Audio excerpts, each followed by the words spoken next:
Es un gozo, es una bendición poder estar con ustedes en el día de hoy para compartir la palabra de Dios. Si tienen sus Biblias, las pueden abrir al Salmo 31, al Salmo 31. Y este texto va a ser el texto en el día de hoy que nosotros vamos a exponer, que vamos a ver, que vamos a aplicar a nuestras vidas. Antes de comenzar, les quiero advertir que, bueno, obviamente español no es mi idioma natal, entonces es posible que yo diga algo que sea ofensivo en la cultura mexicana. Yo he estudiado español en Centroamérica, Costa Rica, Nicaragua, Guatemala también, y yo sé que a veces hay palabras de esos países que yo todavía digo que quizás sean ofensivas en esta cultura. Entonces de antemano les pido disculpa, espero tengan gracia conmigo. Vamos a leer el Salmo 31 y luego vamos a orar y vamos a ver. Yo estoy leyendo el Salmo desde la Biblia de las Américas, de la versión Biblia de las Américas, entonces me pueden seguir con su vista allí. Dice aquí en el Salmo 31, versículo 1, en ti, oh Señor, me refugio, jamás sea yo avergonzado, líbrame en tu justicia, inclina a mí tu oído, rescátame pronto, sé para mi roca fuerte, fortaleza para salvarme, porque tú eres mi roca y mi fortaleza, y por amor de tu nombre me conducirás y me guiarás, me sacarás de la red que en secreto me han tendido, porque tú eres mi refugio. En tu mano encomiendo mi espíritu. Tú me has redimido, oh Señor, Dios de verdad. Aborrezco a los que confían en ídolos vanos, mas yo confío en el Señor. Me gozaré y me alegraré en tu misericordia, porque tú has visto mi aflicción, has conocido las angustias de mi alma, y no me has entregado en manos del enemigo. Tú has puesto mis pies en lugar espacioso. Ten piedad de mí, oh Señor, porque estoy en angustia. Se consumen de sufrir mis ojos, mi alma y mis entrañas, pues mi vida se gasta en tristeza y mis años en suspiros, y mis fuerzas se agotan a causa de mi iniquidad. Se ha consumido mi cuerpo. A causa de todos mis adversarios, he llegado a ser objeto de oprobio, especialmente para mis vecinos, y causa de espanto para mis conocidos. Los que me ven en la calle huyen de mí. Como un muerto, soy olvidado, sin ser recordado. Soy semejante a un vaso roto, porque he oído la calumnia de muchos. El terror está por todas partes, mientras traman juntos contra mí, planean quitarme la vida. Pero yo, oh Señor, en ti confío. Digo, tú eres mi Dios, en tu mano están mis años. Líbrame de la mano de mis enemigos y los que me persiguen. Haz resplandecer tu rostro sobre tu siervo. Sálvame en tu misericordia. Oh Señor, no sea yo avergonzado, porque a ti clamo. Sean avergonzados los impíos que desciendan en silencio al Seol.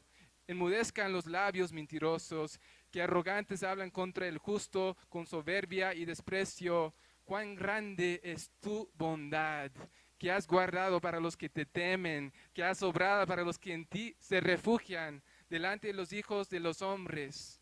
De las conspiraciones de los hombres, tú los escondes en lo secreto de tu presencia. En un refugio los pondrás a cubierto de los enredos de las lenguas. Bendito sea el Señor, porque ha hecho maravillosa su misericordia para mí en ciudad asediada. Y yo alarmado decía, cortado soy de delante de tus ojos, empero tú oíste la voz de mis súplicas cuando a ti clamaba. Amad al Señor todos sus santos. El Señor preserva a los fieles y retribuye plenamente a los que obran con soberbia. Esforzaos y aliéntese vuestro corazón, todos vosotros que esperáis en el Señor. Vamos a orar, hermanos. Gracias te damos, Padre, por tu palabra santa, tu palabra perfecta, tu palabra que es buena, Señor. Gracias por la revelación que nos has dado, Señor, para edificar a nosotros tu iglesia. Y te pido, Señor, que tu palabra se cumpla su propósito en nuestras vidas como individuos, Señor, y también como iglesia, que nosotros podamos parecernos más a tu Hijo Cristo Jesús, que podamos ser confrontados por tu palabra, que podamos ser consolados y alentados por tu palabra, que haga todos los efectos que tú quieras hacer a través de ella en nuestras vidas, Señor, para que tú seas glorificado, para que tu iglesia, Señor, proclame tus bondades, Señor, tu misericordia, tu gracia, tu justicia, para que tu iglesia te conozca mejor, Señor, y tu iglesia te dé a conocer mejor. Gracias, Padre, por tu palabra. Ahora te pido que nos hables a cada uno de nosotros, Señor, y, Señor, que nosotros podamos salir de aquí cambiados por el poder de tu palabra. Te lo pedimos en el nombre de Cristo Jesús. Amén.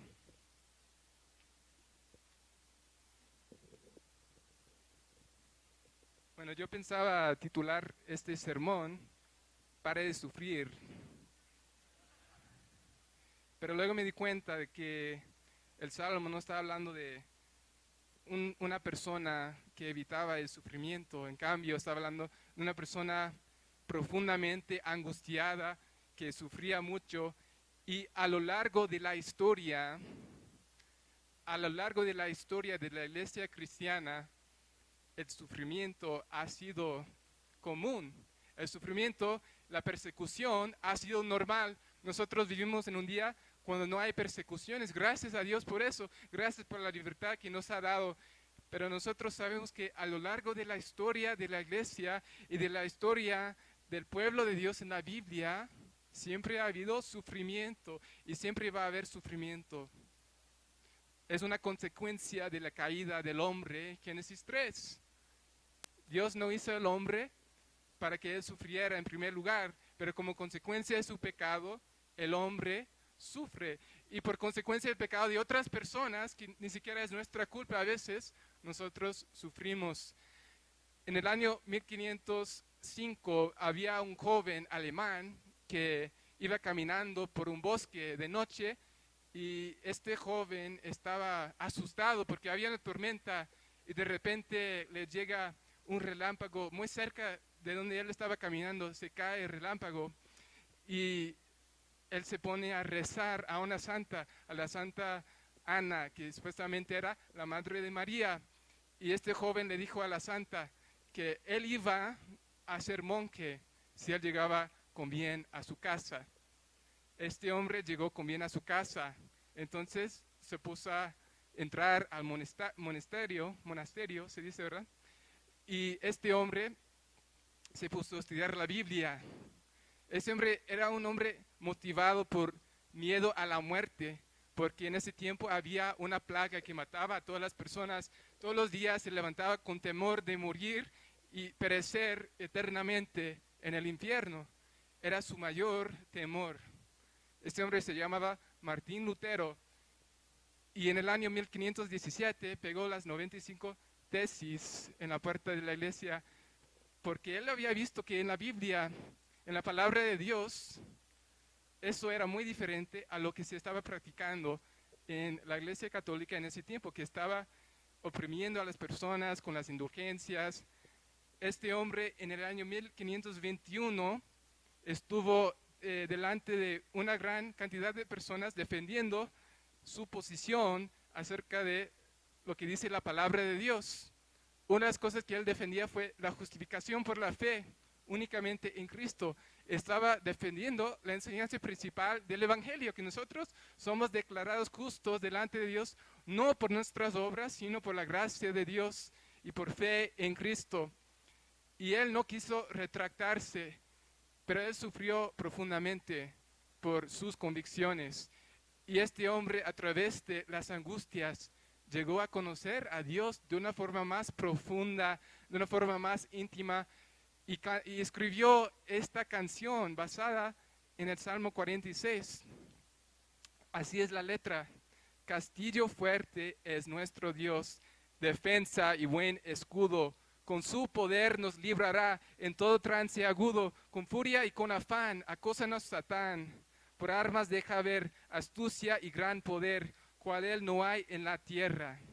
Nuestro valor es nada aquí, con él todo es perdido, mas con nosotros luchará de Dios el escogido.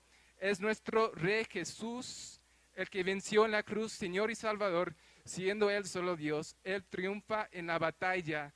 Y si demonios mil están prontos a devorarnos, no temeremos porque Dios sabrá cómo ampararnos. Que muestre su vigor, Satán, y su furor. Dañarnos no podrá, pues condenado es ya por la palabra santa. Esa palabra del Señor que el mundo no apetece, por el Espíritu de Dios muy firme permanece. Nos pueden despojar de bienes, nombre, hogar, el cuerpo destruir, mas siempre ha de existir del Dios el reino eterno. Amén. Eso fue el himno Castillo Fuerte que escribió Martín Lutero hace 500 años atrás, en medio de un tiempo en el cual él estaba sufriendo mucha angustia. Y ciertamente Dios se enseñó, Dios se reveló a Martín Lutero como ese castillo fuerte en medio de la tempestad. Y dice aquí que él estaba dispuesto a ser despojado de bienes, de nombre, de hogar, hasta entregar su cuerpo para ser destruido. Pero ¿cómo es que él llegó a confiar en Dios como su castillo fuerte? Porque Dios, a través de la angustia, le enseñó que era fiel a su palabra, que era fiel a sus promesas. Y aquí en el Salmo 31 también vamos a ver que había un rey que a través de su angustia llegó a conocer de una forma más íntima a Dios, llegó a conocer a Dios como su escudo, llegó a conocer a Dios como su roca. Aquí en el Salmo 31 vamos a ver acerca del rey David, cómo él se reacciona en el tiempo de angustia en su vida. No se sabe precisamente cuándo se escribió este salmo.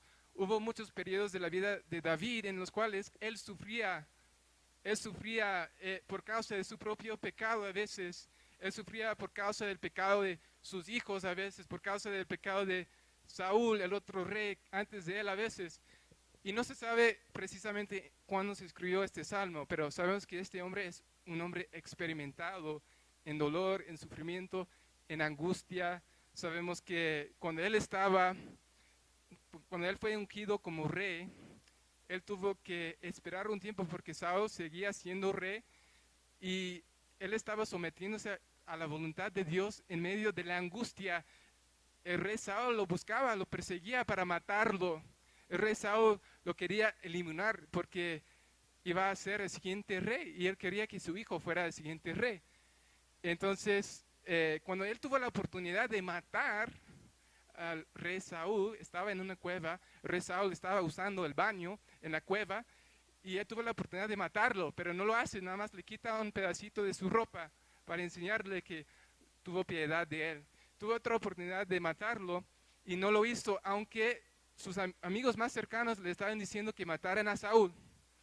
Pero él se estaba sometiendo perfectamente en ese tiempo a la voluntad de Dios. Hay otros tiempos en los cuales el rey David no se sometió perfectamente a la voluntad de Dios.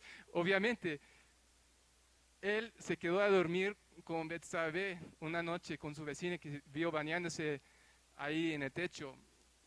Y después, para tratar de ocultar su pecado, mandar al esposo de Betsabé a que estuviera en el lugar más peligroso de la guerra y ahí lo mataron. Entonces este rey David no es un santo, digamos. Este rey David no es una persona perfecta, pero es una persona de la cual nosotros podemos aprender a lidiar con la angustia en nuestras vidas. La primera cosa que hace el rey David en este salmo es reconocer el carácter de Dios y la obra de Dios. Él reconoce el carácter de Dios y la obra de Dios. Muchas veces los salmos, la poesía hebrea, la forma en la que la poesía hebrea funciona no es como la poesía nuestra, que tiene ritmo, que tiene rima. La poesía hebrea es muy repetitiva para dar puntos específicos. Y uno de los puntos que David quería dar a conocer a través de este salmo es el carácter de Dios y la obra de Dios en su vida. Aquí en el versículo 3 dice, porque tú eres mi roca y mi fortaleza, por amor de tu nombre me conducirás y me guiarás. Reconoce que Dios es su roca y su fortaleza. En el versículo 4 dice, me sacarás de la red que en secreto me ha entendido, porque tú eres mi refugio. reconoce allí en el versículo 4 que Dios es su refugio. También, si llegamos al versículo 5, reconoce algo de la obra de Dios, lo que Dios ha hecho a favor suyo. Dice en la segunda parte, tú me has redimido, oh Señor, Dios de verdad. Dios lo ha redimido.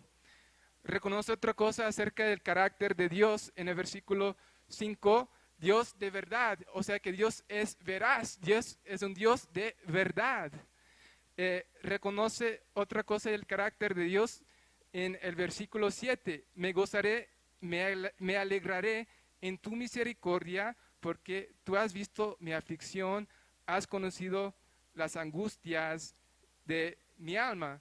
Reconoce que Dios es un Dios misericordioso y que Él ha visto su aflicción y ha conocido las angustias de su alma. Dice en el versículo 8a, no me has entregado en manos del enemigo, tú has puesto mis pies en lugar espacioso. Reconoce la obra de Dios que lo ha guardado de sus enemigos. Y reconoce la obra de Dios que Dios lo ha colocado, lo ha exaltado, lo ha puesto en el lugar espacioso. En el versículo 15 vemos otra cosa, en tu mano están mis años. Reconoce la soberanía y el control de Dios sobre el tiempo. También si llegamos al versículo 19, dice aquí, cuán grande es tu bondad.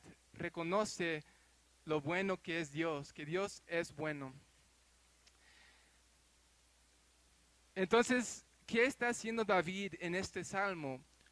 No están tan solo pidiéndole a Dios que cambie la situación. En primer lugar, una de las cosas principales que está haciendo David es reconociendo el carácter de Dios, reconociendo cómo es Dios, reconociendo la obra de Dios. Cuando nosotros estamos en tiempos de angustia, en tiempos de sufrimiento, lo que quiere hacer el enemigo, lo que quiere hacer Satanás, que ciertamente es el padre de mentiras, es darnos mentiras. Es hacer que nosotros no creamos en las promesas de Dios, que cuestionemos el carácter de Dios, que cuestionemos la bondad de Dios, que cuestionemos la misericordia de Dios. ¿Se acuerdan? El primer pecado en Génesis capítulo 3, cómo llegaron a pecar Adán y Eva a través de una mentira que Satanás les dijo que ustedes no van a morir, aunque Dios había dicho antes que iban a morir. Entonces ellos dejaron de cuestionar, ellos comenzaron a cuestionar la bondad de Dios y dejaron de confiar en la promesa de Dios. Dios prometió que ellos iban a morir si comían de ese árbol y lo hicieron, y la consecuencia es que el pecado se hereda a todas las personas. Pero nosotros, cuando estamos en un tiempo de prueba, un tiempo de angustia, no podemos creerle a Satanás. Tenemos que correr al carácter de Dios, correr a lo que Dios ha hecho, acudirnos a Él, confiar en sus promesas, confiar en su carácter, que es bueno, que es misericordioso, que es perdonador, que Dios es fiel, que Dios va a sostenernos en cualquier tempestad en la cual nosotros nos encontremos. Si Dios estaba con Cristo en el momento de su mayor angustia, si Dios fue fiel a levantarle de entre los muertos, Dios va a ser fiel en nuestras vidas también. Si nosotros dependemos de un hombre muerto, pues no hay mucha confianza, no hay mucha esperanza. Pero nosotros dependemos de un Dios vivo, de un Cristo que se resucitó de entre los muertos para darnos ejemplo y hacernos entender que Él es fiel a sus promesas, que Él es fiel a su palabra, que Dios no puede mentir. Dicen Hebreos que es imposible que Dios mienta. Dios no puede contradecirse, ni su carácter, ni sus promesas. Y la forma en la que Dios siempre ha obrado es la forma que Dios va a obrar en nuestras vidas. Nosotros somos sus hijos, que Él compró con la sangre de su Hijo más precioso que Él tenía, Cristo Jesús. Y nosotros tenemos que confiar en el carácter de Dios, tenemos que reconocer quién es Dios, que Dios es el que está en control y que Dios está en medio de la angustia, enseñándonos, formándonos, haciéndonos ser como su Hijo Cristo. Pero una cosa que hacemos al reconocer el carácter de Dios, que es respuesta natural a entender quién es Dios, nosotros tenemos que reconocer nuestra condición. Eso es lo que hizo David del 9 al 12. Al reconocer el carácter de Dios, David reconoce su condición. ¿Qué es esta condición? Ahí en el versículo 9 dice, ten piedad de mí, oh Señor, porque estoy en angustia, se consumen de sufrir mis ojos, mi alma y mis entrañas, pues mi vida se gasta en tristeza y mis años en suspiros, mis fuerzas se agotan a causa de mi iniquidad, se ha consumido mi cuerpo, a causa de todos mis adversarios, he llegado a ser objeto de oprobio, especialmente para mis vecinos, y causa de espanto para mis conocidos, los que me ven en la calle huyen de mí, como un muerto soy olvidado sin ser recordado, soy semejante a un vaso roto. Bueno, David reconoce su condición, que él está quebrantado, que él tiene la necesidad del perdón de Dios. Él reconoce en el versículo 10, ahí, en la segunda parte, mis fuerzas se agotan a causa de mi iniquidad. Él reconoce su pecado, reconoce que él es un pecador.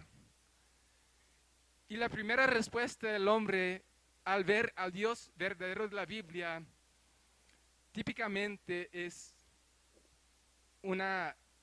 un sentido de culpabilidad, un reconocimiento de su condición pecaminosa.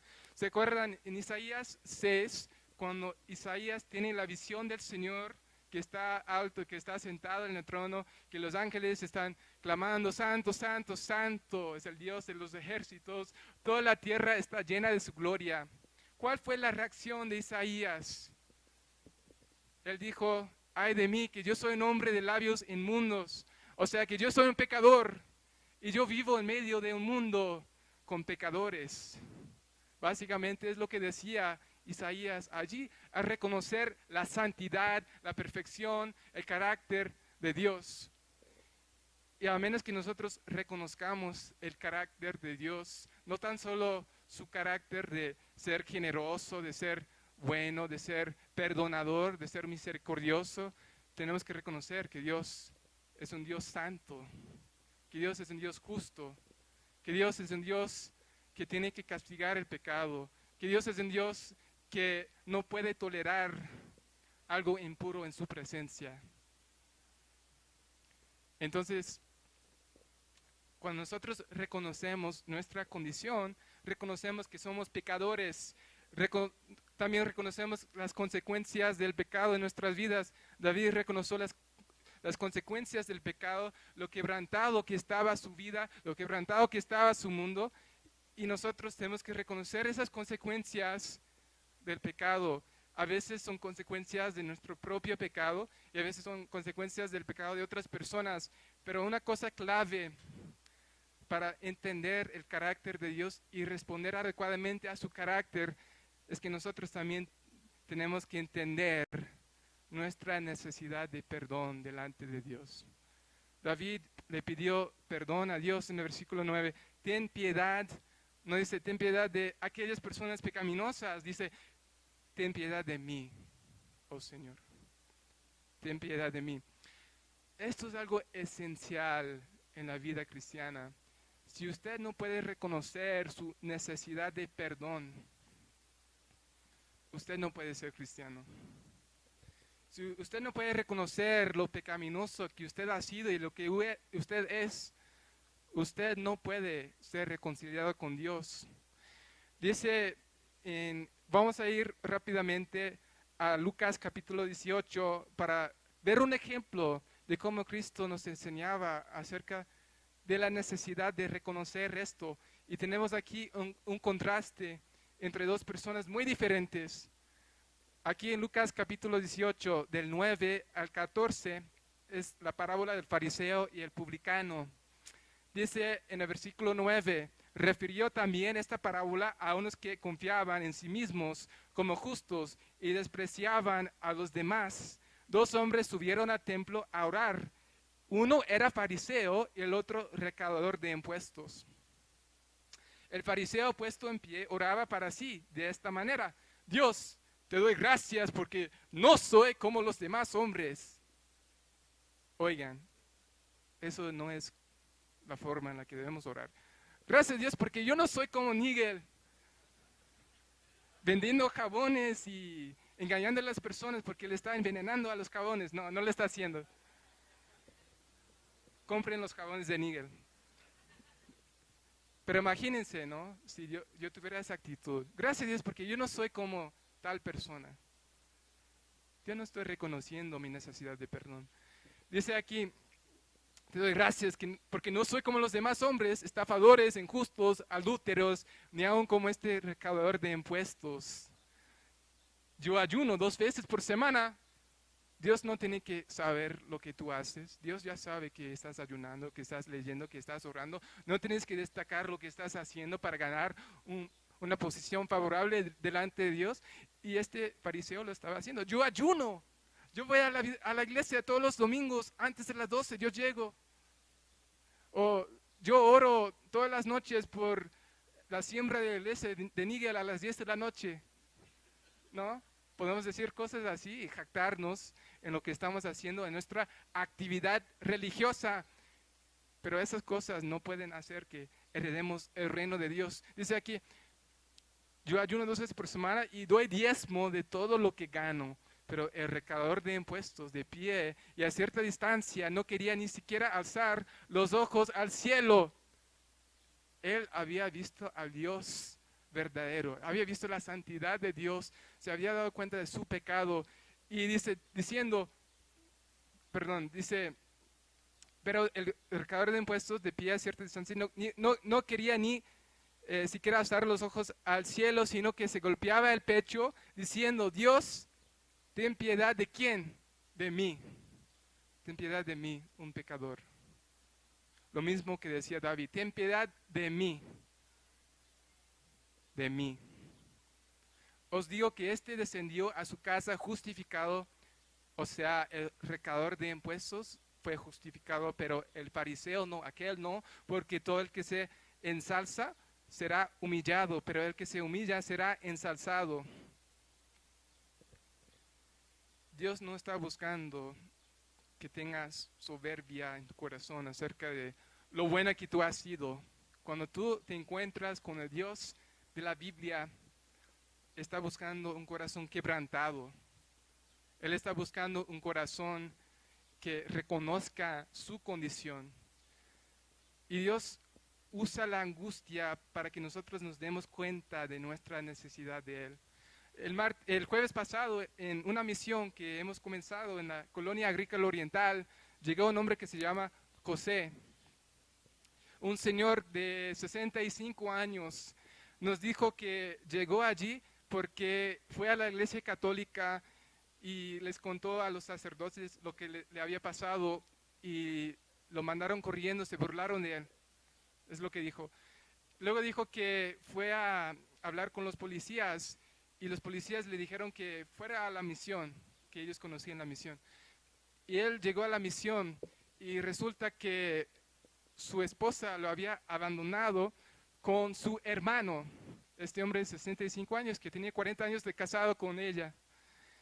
Y él estaba muy angustiado y estaba en una situación muy difícil, estaba sufriendo, estaba en mucho dolor. Pero Dios usó esa situación para que él estuviera abierto al Evangelio. Y ese día, el jueves pasado, nosotros le compartimos acerca de lo quebrantado que está el mundo como consecuencia del pecado y lo quebrantado que está en nuestras vidas como consecuencia de nuestro pecado. Y él por primera vez en su vida, él dijo: antes mi Dios fue Pemex, que él trabaja en Pemex y se jubila en 8 meses. Dice: antes mi Dios fue Pemex, pero ahora reconozco mi condición, que yo soy pecador y que yo necesito perdón y que Cristo es el único que me puede dar perdón. Pecados y confío en Cristo porque Dios le permitió sufrir una situación difícil. Es una de las razones por las cuales Dios permitió eso. Ciertamente hay otras razones que no vamos a saberlas todas, pero Dios nos permite sufrir para reconocer nuestra condición. y para que nosotros podamos arrepentirnos de nuestros pecados y darnos cuenta de nuestra necesidad de Él y pedirle que nos salve, que nos perdone. Y eso no tan solo es para los incrédulos. Dios nos puede llevar a quebrantamiento a nosotros que ya somos sus hijos a través de una disciplina. Dios puede disciplinarnos y dejar que suframos las consecuencias de nuestros pecados para que nosotros dejemos de pecar, porque Dios nos ama y Él va a actuar de esa forma para quitarnos los ídolos de nuestro corazón. Dios nos ama y por lo tanto va a disciplinarnos cuando haya tiempos en los cuales estamos caminando en pecado y Él no quiere dejar que eso siga. Dios tiene que hacer eso a veces y es una forma de amarnos y quebrantarnos y recordarnos de nuestra necesidad de su gracia. Un hombre que escribió un libro que habla acerca de la santidad de Dios se llama Jerry Bridges y él dijo que tenemos que reconocer que en nuestros mejores días no estamos más allá de la necesidad de la gracia de Dios, que todos los días, aunque sea muy bueno, todavía necesito la gracia de Dios porque sigo siendo pecador y lo mejor de mí todavía tiene un poco de pecado, porque a veces yo hago las cosas correctas, pero no de todo corazón, no amo a Dios con todo mi corazón, todas mis almas, toda mi fuerza, todo mi entendimiento en cada momento de cada día, y cada día yo necesito el perdón de Dios. Pero en nuestros peores días, también dice Jerry Bridges, nuestros peores días no estamos más allá del alcance de la gracia de Dios. En los mejores días no estamos más allá de la necesidad de la gracia de Dios, pero en nuestros peores días no estamos más allá del alcance de la gracia de Dios. Fariseo, recaudador de impuestos, persona que tiene 25 años en la iglesia, persona que ni siquiera ha ido a la iglesia en su vida, todos tenemos la misma necesidad de la gracia de Dios, porque obviamente vimos que este fariseo no pudo justificarse, no pudo obtener el perdón a través de sus actos religiosos, y la única persona que sí lo obtuvo fue la persona que se dio cuenta de su condición pecaminosa. Bueno, la tercera cosa que hace Dios aquí es confiar en las promesas de Dios. Versículo 14 dice, pero yo, oh Señor, en ti confío, en ti confío. ¿Cuáles son algunas de las promesas de Dios que David vio aquí? En el versículo 3 nos dice, por amor de tu nombre me conducirás y me guiarás. Reconoce la promesa de la dirección de Dios en su vida.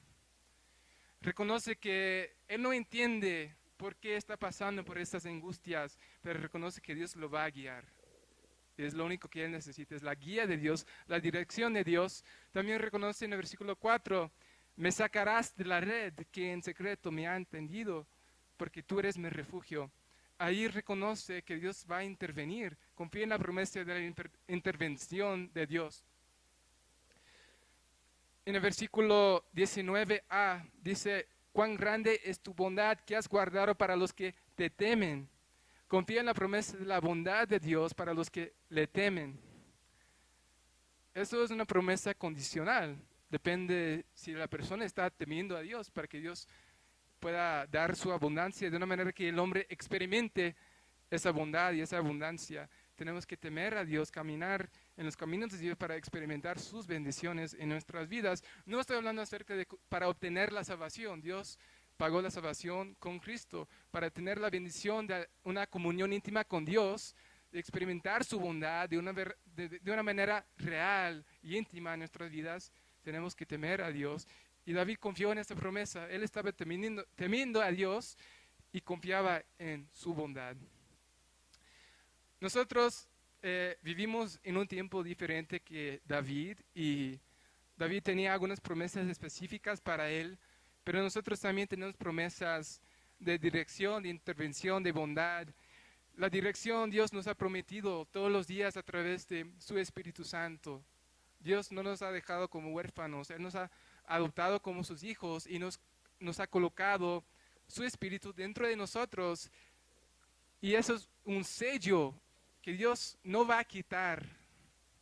Dios nos ha sellado de una vez para siempre con su Espíritu Santo. Dios ha prometido intervenir en nuestra angustia.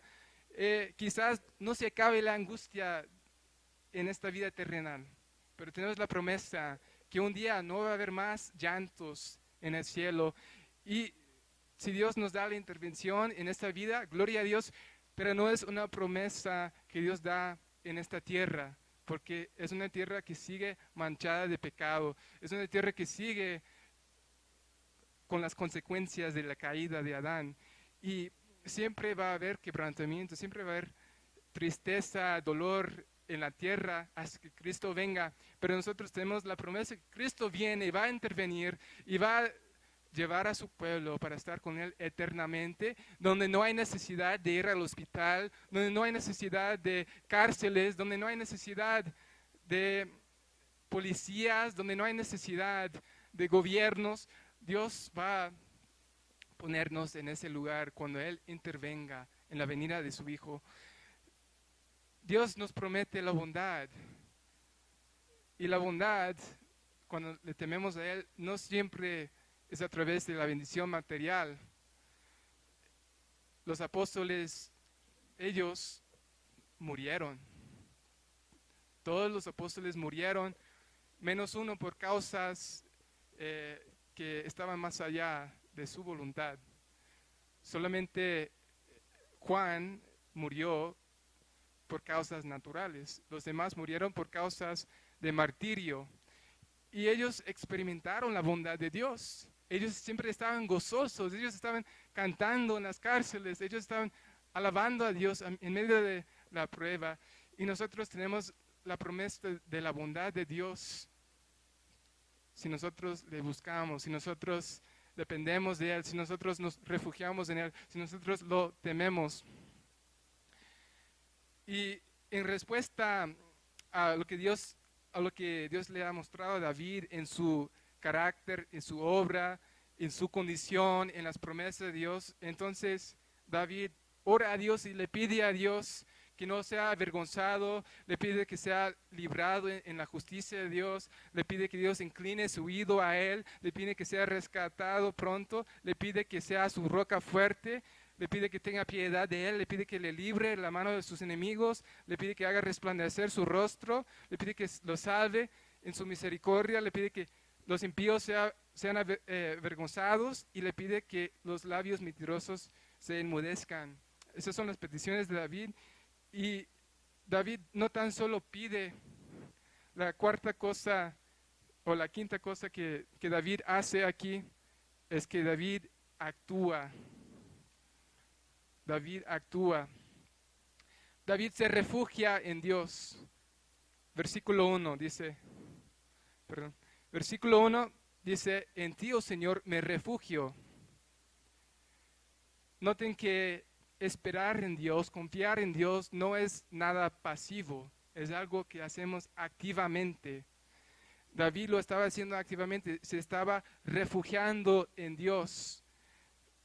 Dice en el versículo 5, en tu mano encomiendo mi espíritu. Se estaba encomendando a Dios, se encomienda a Dios. Versículo 6, aborrezco a los que confían en ídolos vanos, mas yo confío en el Señor. ¿Qué estaba haciendo allí? David estaba desechando a los ídolos. Estaba reconociendo el peligro de los ídolos. Se estaba huyendo de los ídolos en su vida. Estaba confiando en el Señor. Es algo que tenemos que hacer cuando reposamos, cuando confiamos, cuando nos refugiamos en Dios. Es algo activo y una de las cosas que tenemos que hacer es dejar los ídolos de nuestra vida atrás. El versículo 7 dice, me gozaré y me alegraré en tu misericordia. O sea, el gozarse en Dios es algo que Él hacía activamente. ¿Se acuerdan de los salmos cuando los salmistas se están hablando consigo mismos? Se estaban diciendo, ¿por qué te abates, alma mía? ¿Por qué te turbas dentro de mí? Y se estaban diciendo a sí mismos, espera en Dios. Ese salmista se estaba gozando en Dios cuando no tenía ganas de esperar en Dios y gozarse en Dios. Dice que tenemos que bendecir a Dios. Bendice, alma mía, a Jehová, y bendiga todo mi ser su santo nombre. Nosotros tenemos que hablar con nuestra propia alma, tenemos que hablar con nuestro propio espíritu y tenemos que decir, gózate en el Señor. Cuando no tengamos ganas de hacerlo, tenemos que hacerlo. Versículo 14b dice, tú eres mi Dios. Dice, tú eres mi Dios, y no tan solo lo dice en privacidad. Versículo 23 dice, amad al Señor todos sus santos. Él estaba enseñándoles a los demás que ellos tenían que amar y confiar en el Señor también. Versículo 1, bendice al Señor, y el último punto que tiene en el boletín ahí es que les enseña a los demás a que amen, confían en el Señor. Nosotros, cuando estamos pasando por un tiempo de angustia, necesitamos la comunidad de la fe. Necesitamos nuestra iglesia local, necesitamos nuestros grupos pequeños, necesitamos nuestras familias en Cristo, necesitamos de ellos para que nos ayuden a alabar y bendecir a Jehová. Que ellos puedan llorar con nosotros, que ellos puedan gozarse con nosotros. Y si nosotros nos estamos aislando del cuerpo de Cristo, y lo puedes hacer tan solo asistiendo a la iglesia los domingos, te puedes aislar del cuerpo porque nada más vienes, escuchas y te vas a la casa. Eso no es tener una relación íntima con el cuerpo de Cristo. Es necesario tener una comunidad que está orando por nosotros, que sabe lo que está en nuestro corazón, que sabe lo que está pasando en nuestras vidas, para que ellos también nos puedan ayudar a amar y a confiar en el Señor, porque nosotros tenemos corazones engañosos. Tenemos corazones engañosos y nosotros dejados solos, nos vamos a engañar por nuestros corazones. Pero uno de los medios por los cuales Dios nos preserva y preserva la fe es por medio de la comunidad de la fe, que nos amonestan, que nos desafían, que nos alientan con la palabra de Dios. Ustedes necesitan tener un grupo con el cual ustedes pueden compartir su vida, para que ustedes juntamente puedan bendecir, confiar al Señor en medio de la angustia. Ahora, nosotros tenemos angustias en nuestras vidas y el rey David no puede salvarnos de esas angustias. El rey David fue un buen ejemplo en algunas cosas, pero el rey David fue un hombre imperfecto, un pecador igual que nosotros. Entonces, ¿cómo nosotros podemos salvarnos de esta angustia? Y la palabra de Dios también dice que a un lugar del llanto y crujir de dientes, que no es tan popular hablar acerca de ese lugar, pero la Biblia habla mucho de ese lugar, que es el infierno, que está lleno de personas angustiadas. ¿Y cómo podemos escapar de ese destino eterno? No es por el ejemplo del rey David, sino es por la vida perfecta del rey Jesús, que pudo salvar a cada uno de nosotros de la angustia eterna. Se notan ahí en el Salmo que en el versículo 5, David dice, en tu mano encomiendo mi espíritu. ¿Ustedes se acuerdan de un rey que también dijo esas palabras?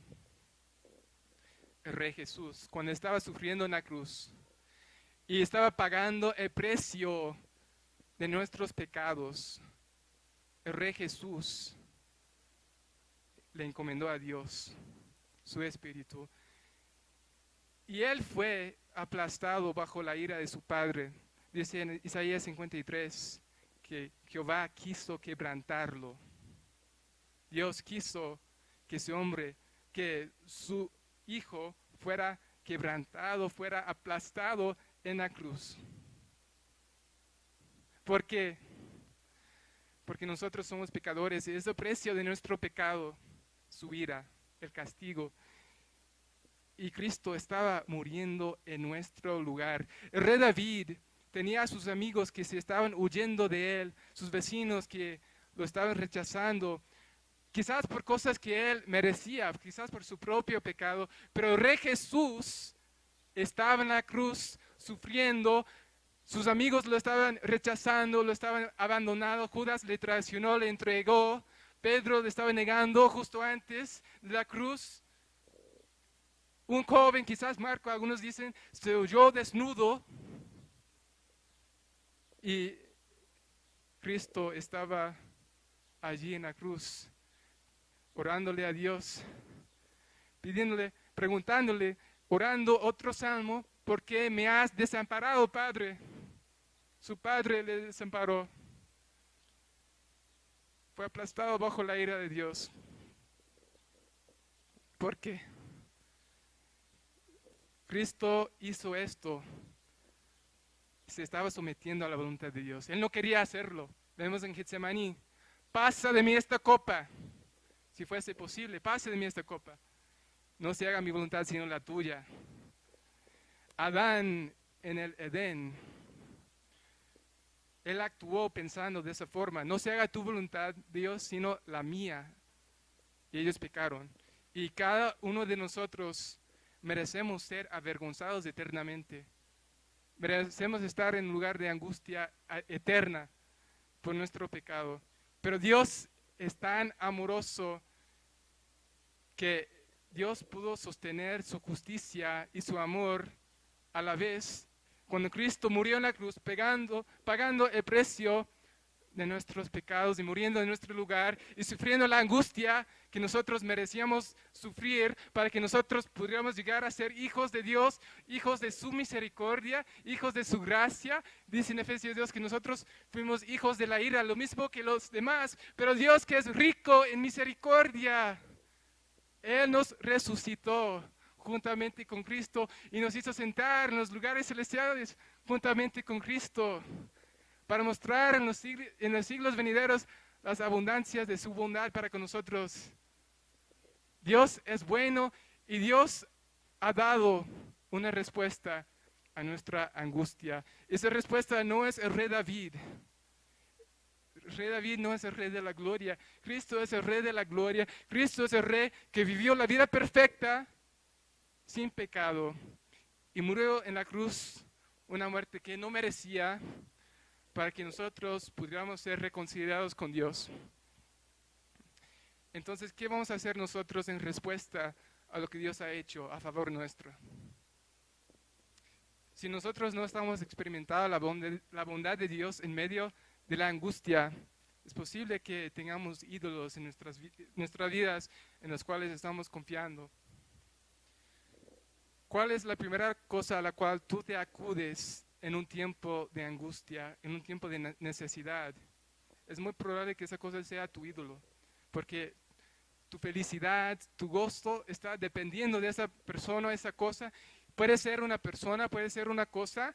Hay una lista que les voy a leer que viene de un libro que habla acerca de la idolatría, que son comunes en nuestro contexto. La idolatría del poder. La vida solo tiene significado o solo tiene valor si yo tengo poder, influencia sobre otras personas. O de aprobación. La vida solo tiene significado si yo tengo, y yo tengo valor si solo soy amado y respetado por tal persona o tales personas. De la comodidad. La vida solo tiene significado y yo solo tengo valor si tengo tiempo o tengo este tipo de experiencia placentera o esta calidad de vida.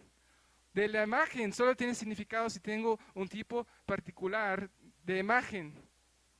O de control solo tiene significado si puedo controlar mi vida en tal área. De ayuda solo si la gente depende de mí y me necesita. Dependencia solo si yo puedo darle las obligaciones, las responsabilidades de cuidar a alguien, a otra persona.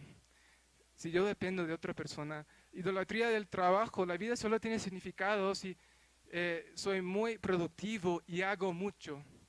Son algunos ejemplos de algunos de las manifestaciones de la idolatría en nuestros corazones. Y había un teólogo que dijo que el corazón humano es una fábrica de ídolos.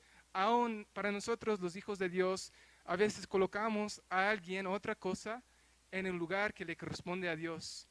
Y el resultado de esto es que Dios nos disciplina. Dios nos permite estar bajo su disciplina, nos permite sufrir angustia para que nosotros nos demos cuenta que Él es la única fuente de gozo, de satisfacción, de felicidad. Muchas personas han dejado la fe cristiana porque tienen esta percepción de Dios como un Dios muy egoísta, que quiere nuestros afectos, que quiere nuestro corazón. Y de hecho, Oprah Winfrey, no sé si la conozcan, ella a los 27 años dejó la fe cristiana porque estaba leyendo que Dios es un Dios celoso y a ella no le gustó eso. Les voy a leer una cita que me gusta de un pastor que habla acerca de esto. Dice que él lo llama el hedonismo cristiano. Este hedonismo cristiano dice que Dios es más glorificado en usted cuando usted está más satisfecho en Él. Ese es el resumen más corto de lo que queremos decir por hedonismo cristiano. Si eso es cierto, entonces no hay conflicto entre nuestro mayor gozo y la mayor glorificación de Dios.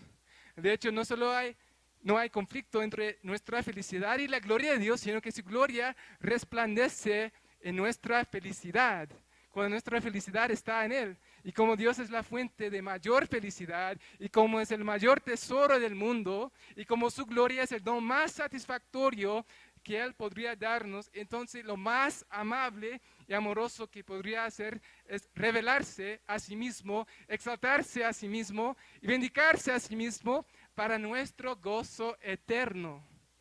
El Salmo 16:11 dice, en tu presencia a plenitud de gozo, en tu diestra deleites para siempre.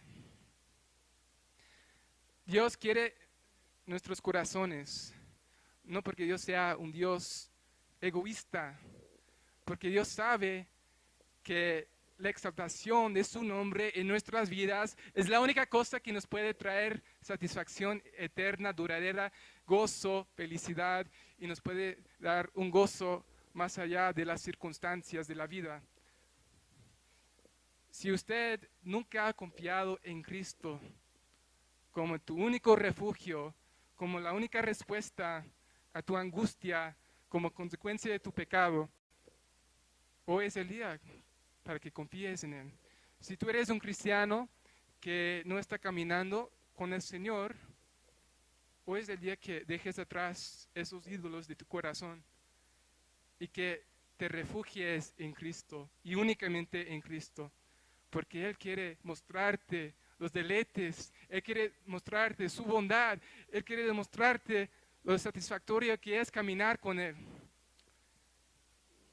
Entonces vamos a inclinarnos los rostros, vamos a orar. Gracias te damos, Padre, por tu palabra santa, que nos confronta, que nos alienta, que nos alimenta, Señor. Gracias por tu Hijo Cristo que sufrió en la cruz, sufrió la angustia de tener a todos sus amigos abandonándolo, de tenerte desamparándolo. Gracias porque Él sufrió eso para que nosotros pudiéramos llegar a ser tus hijos y no tuviéramos que sufrir bajo tu ira. Gracias, Padre, porque nos amas tanto que enviaste a tu Hijo para morir en la cruz en nuestro lugar, porque nosotros somos pecadores. Yo soy un pecador y Cristo murió por mi pecado. Gracias, Señor, porque nos has demostrado una manera en la que nosotros podemos responder a la angustia en nuestras vidas, y gracias por tu fidelidad, gracias por tu carácter, gracias por tu palabra, por tus promesas. Ayúdanos, Señor, a acudirnos a ti en medio de la angustia. Ayúdanos a deshacer a los ídolos de nuestros corazones y correr únicamente a ti, refugiarnos únicamente en ti, Señor, gozarnos únicamente en ti, no en ninguna otra persona, no en la escuela, no en el trabajo, no en el éxito, no en la aprobación de las personas, únicamente en ti, Señor. Nos arrepentimos y nosotros nos encomendamos, Señor, en tus manos, sabiendo que eres bueno, que nos vas a disciplinar si es necesario, porque tú nos amas. Y, Señor, queremos que tu Hijo sea formado en nosotros, de tal manera que nosotros también podamos sufrir el abandono de las personas más queridas de nuestras vidas, pero aún así tener gozo, tener alegría, tener contentamiento, Señor, porque tenemos a ti y eres lo único que necesitamos. Ayúdanos, Padre, en este día. En el nombre de Cristo Jesús te lo pedimos. Amén.